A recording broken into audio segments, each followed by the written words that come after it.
and it screams crackhead. Like, Kiki screams crackhead. Especially, y'all, when they cut the cameras, y'all. When they cut the cameras and they was still rolling the film, y'all, and they showed Kiki, and she was like, yeah, you a lying bitch. You just a lying bitch to Marcel. I said, ooh, okay. And Tisha was sitting up there fanning herself. Y'all know we get hot.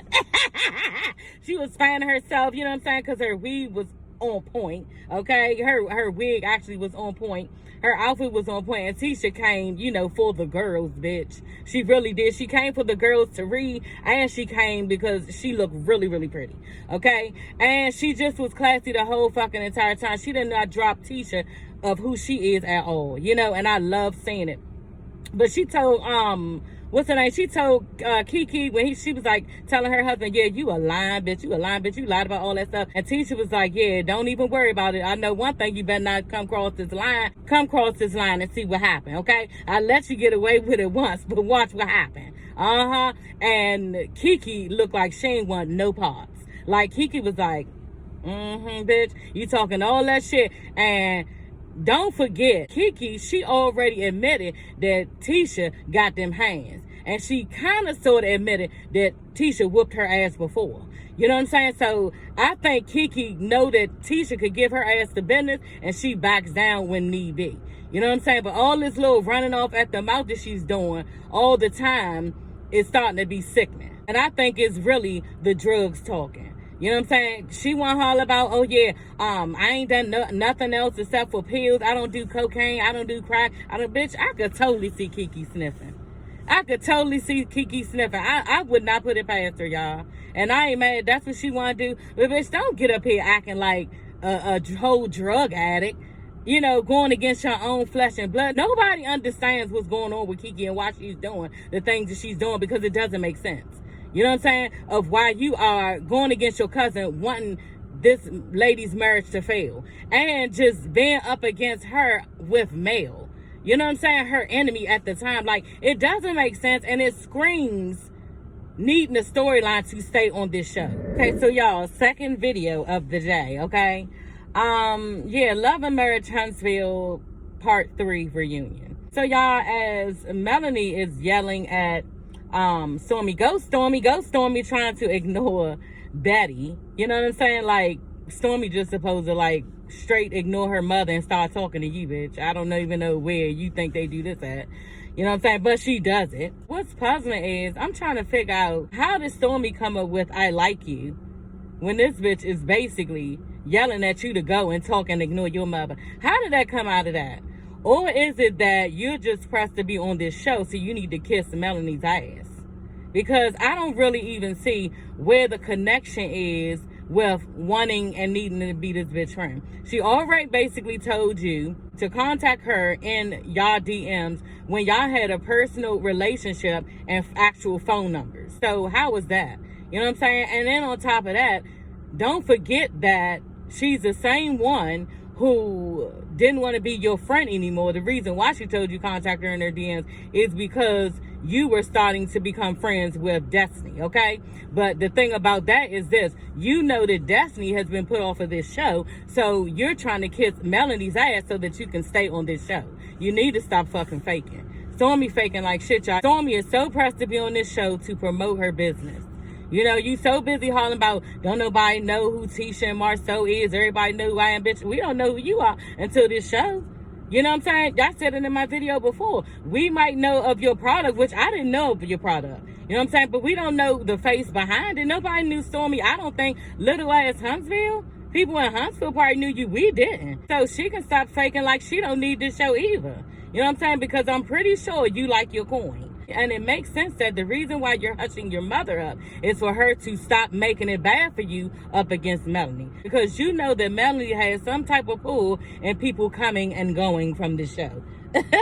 On top of that, she know that's the sweet spot with Mel. She know that Mel need to tell somebody that they're friends. She not hard to figure out. You know what I'm saying? She needs somebody to tell her that they're her friend and they want to be her friend and that they like her so she can feel good about herself. That's what type of bitch she is. Because in actuality, she's shallow inside and not a good friend. Y'all, when Stormy told Mel, you know, you could have defended me when your people was down in the comments after you made a certain comment, when your people was down in the comments and they were trying to take down my business and everything, y'all, Melanie said Nathan. Okay, she did not even let this girl know, you know, oh, I'm sorry that you went through that, you know, I apologize. But you know why she not gonna do that, y'all? Because she already done set her ass up on that stage and lied to most she didn't even see it. You know what I'm saying? So from there, she cannot give Stormy anything else. This what type of female she is, and she will never admit that she's wrong on anything. And people like Melanie who don't want to admit that they're wrong on anything are doomed. And you will never have friends around you. You will never actually have people who love and care for you in the way that you need and be real with you, because you require fake and phony. Okay, and you require people to kiss your ass. Just like Martell said long time ago, she needs yes people around her. And these are the people that she needs around her. It's the fake and phony people who agree with any and everything that she do. And that's these people in this Melanie train. She can do no wrong. You know, somebody who tells her about her flaws and what she's doing wrong and how she can better herself, she don't want to hear it. You know what I'm saying? She don't want to hear it. And a person like that is doomed because they're not learning from any of their mistakes. And this is who Melanie is. So for all y'all want to come for me about some dumbass Melanie, I could give two fucks. If y'all paying attention, y'all see I keep making videos and I don't give a fuck. Because I'm going to speak exactly what I see and think about that bitch each and every time. And if you don't like it, you can get off my channel. Because it is what it is at this point. Tisha and Marceau not inviting them to their event. Girl, like, why is it this serious?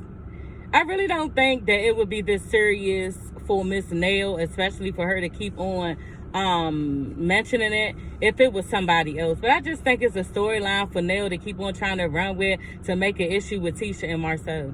That's just what I think. Because why would you think that you would be invited? First of all, you're their elders, as Mel put it.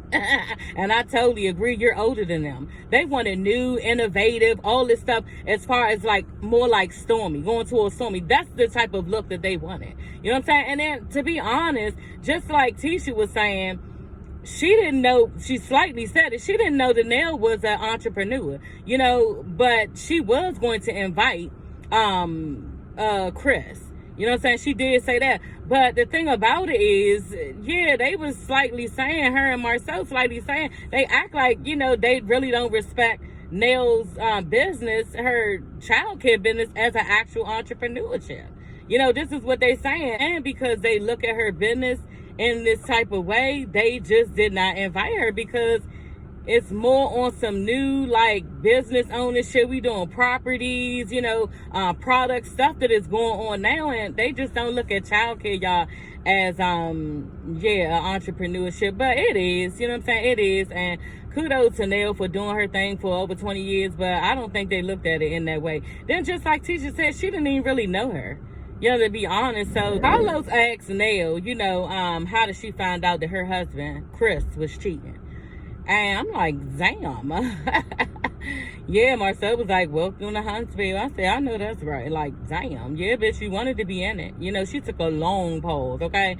She was like, well, yeah, somebody told me. Carlos was like, well, who told you? She was like, well, somebody told me. It was difficult to get it out of him. And I had to press him out for the information in order to tell me the truth.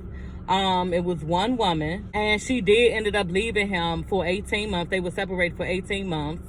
And she actually ended up forgiving him because she does love him. So that's that for that. And then they went into this whole thing where Carlos was like, well, ladies, do you think if Tisha cheated, then it would be okay to be cheating on Marceau? And Kimmy was like, why would you ask her that?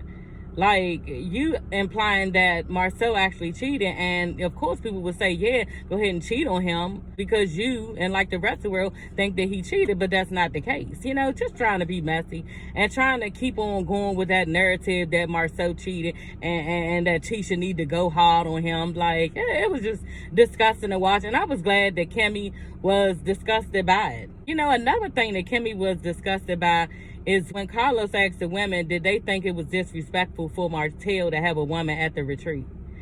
And Kimmy was just like, I don't care. They elected to move on. Exactly. Like, why are we even talking about just 3 years later? Why does anybody even care? I'm so sick of Mel and Martell. It don't make no sense. And y'all, I'm letting y'all know right now, the next time they bring, because I skipped over some stuff, some parts of this episode, because I just did not feel like talking about it. Like the part when they was going back and forth about this part. Him having somebody in there, and whether it was a massage and she had a massage, and if it was a massage and he should have did, like, all that shit is stupid at this point, and we need to move on to something else. Maybe get some new fresh faces on the show or something. Mel and Martell executive produced from the back, you know, like something. But we're getting tired of this, and I've been saying it in the comments. Everybody is getting tired of this, and we no longer want to see it. Carlos said that a lot of viewers had written in that Chris allowed Martell to be disrespectful to his wife. And Chris was like, you know, they're like brothers and sisters. That's what they do. They very high, you know, strong people. This is their language, basically, you know. And Mel is like, just steps in after Chris already said, yeah, they like brothers and sisters, that's what they do. She steps into some, yeah, I have told Chris, bitch, shut up. I have told Chris that it is very disrespectful for the way that Martell talks to his wife. And he did not, bitch, shut up. This is not, for one, this is not your issue. Okay, you are no longer in the merge, okay? Mrs. whatever your new name is, not Holt, okay? Then second of all, why are you trying to create something just because it's Martell? Like, it's so annoying. And anybody who is sitting there wanting this to go on, this is just like irritating. I'm so sick of trying to like downplay this man, degrade this man, put this man to the bottom of the barrel. Like, it's just disgusting. And to just keep pounding. It's annoying. It's annoying. And she will never ever move on from needing to do this to this man. It's disgusting to watch. It's just, she gets off on every time somebody comes down to Martell. And I'm so sick of Martell being up on her side up against somebody else when she has a quarrel. He be all right there in the midst of it, ready to go for her. You know what I'm saying? And then she be all against you each and every time. Y'all, this shit is getting stupid and dumb. You know, and I'm sick of saying it, and I'm just not going to report on Martell or Melanie anymore, especially when they come together, because this shit is stupid. And no wonder both of them motherfuckers stayed together for so long with him in love with somebody else and having all these kids by her. No wonder, because both of these motherfuckers are stupid. Y'all, Tisha is making it very clear that she don't want nothing to do with Kiki no more. Like, I really feel like this is her final straw. And yeah, I just don't understand Kiki though. Like, she said on this show, when Carlos asked, she wished she could have a better relationship with her cousin Tisha. How? Bitch, how? When every time you look, another episode, we learn something that you've done to this girl. Like, it just doesn't make any sense. But y'all, anyway, that is all for this video. I will see you ladies and gents later. Bye.